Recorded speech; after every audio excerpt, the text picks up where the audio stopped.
혹시 이 지구상의 인간이 80억 명 정도 되잖아요. 이 지구상의 나무가, 이 지구에 있는 나무를 다 합쳐도 3조 그루 정도 돼요. 근데 한 사람의 장 안에 미생물이 30조가 있거든요. 사실은 한 사람의 근데 이 전 세계 80억 명의 인구가 다 다른 마이크로바이옴을 가지고 있다라는 말도 안 될 정도로 엄청난 비밀을 저희가 들고 있어요. 그래서 사실은 한 사람 한 사람의 마이크로바이옴을 연구를 한다라는 게 이 지구에 있는 생태계를 연구하는 것만큼 어려운 거예요, 사실은.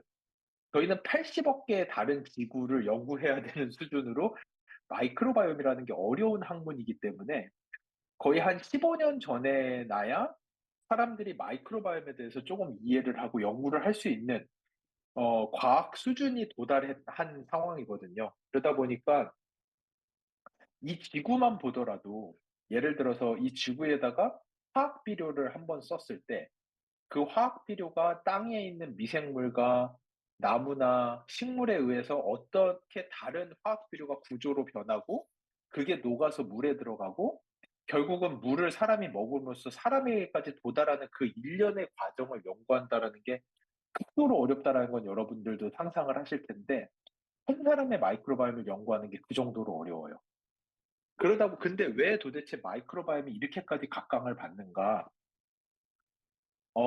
세컨 밀레니얼이니까 일반적으로는 보편적인 삶, 보통은 60세부터는 만성 질환이 시작되면서 사람들이 먹고 싶어도 먹을 것을 제대로 못 먹고 제가 아는 이제 미국 시민권자이신 이제 분이 계신데 한국 분이신데 미국에서 이제 대기업의 임원까지 하실 정도로 엄청나게 성공을 하신 분이세요. 근데 그분이 옛날에 자수성가로 미국에 이제 아주 어렸을 때 가셔서 거기서 자수성가해서 거의 그렇게 큰 위치까지 가신 분인데 그분이 저한테 우스갯소리로 나 미국 처음 왔을 때는 그 오레오 쿠키가 그렇게 먹고 싶은데 돈이 없어서 하나도 못 먹다가 지금은 돈이 너무 많아서 아무 때나 사 먹을 수 있는데 당뇨 때문에 하나도 못 먹는 그래서 내 평생에 오레오 쿠키를 한 번을 못 먹는다고 우스갯소리로 하시는 것처럼 60세가 넘어가면은 인간은 만성 질환으로 시달리면서 당뇨, 심혈관계 질환, 비만, 그리고 여기서 촉발되는 염증 반응으로 인한 뇌질환,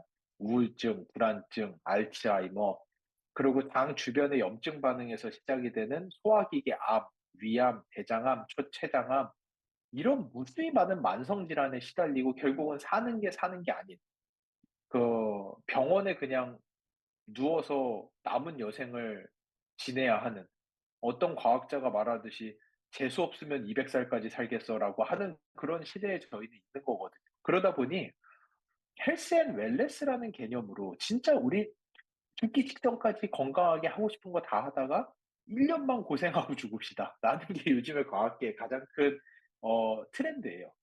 그러려다 보니 사실은 가장 좋은 방법은 사람 몸은 한 번 고장 나면 고쳐 쓰는 게 거의 불가능에 가까워요.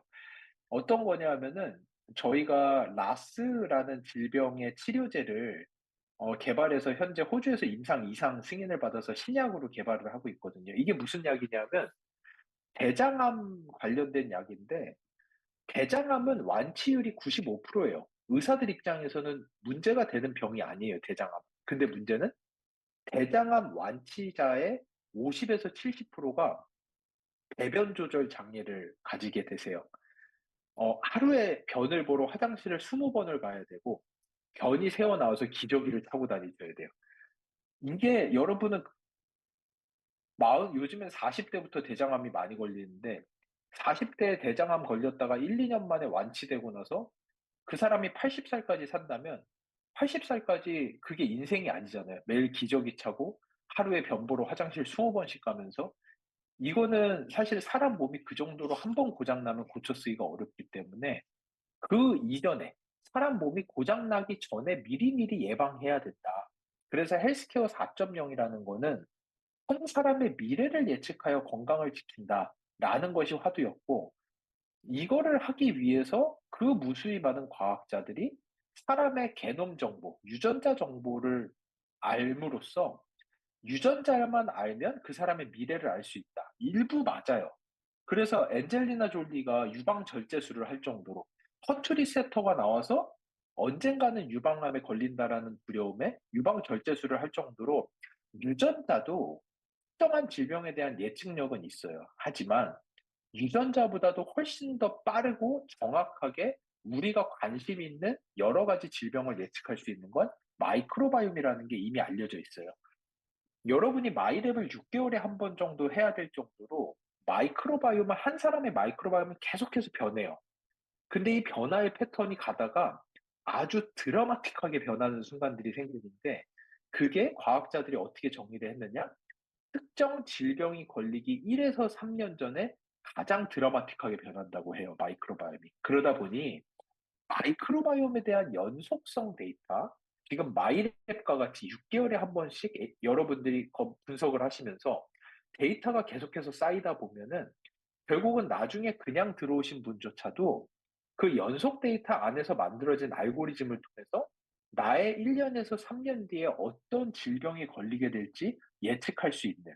그래서 궁극적으로는 미래를 예측하여 건강을 지킨다라는 컨셉에 가장 들어맞는 핵심 데이터베이스가 마이크로바이옴이라고 할 수 있습니다. 그리고 또 한 가지, 모든 질병은 장에서 시작된다라고 했던 히포크라테스의 이야기가 진짜로 맞다고들 요즘에 하는 이야기가 나중에 좀 더 말씀드리겠지만 장 면역, 특히 장 누수 현상. 그 장이 이렇게 장은 필터와 같아서 쫀쫀해야 되는데 여기에서 누수가 됨으로써 변 안에 있어야 되는 불순물들이 장 벽을 통과해서 혈액으로 들어오게 되고 걔네들이 혈액을 돌아다니면서 생기는 질병들이 만병이라고 할 정도로 뇌질환, 소화기계 암, 면역계 질환, 자가 면역 질환, 알러지 모든 것들이 거기서 촉발이 된다라고 알려져 있기 때문에 요 장을 관리하고 장의 누수를 관리하는 것이 어찌 보면 만병을 막는 가장 좋은 방법이 될 수 있다.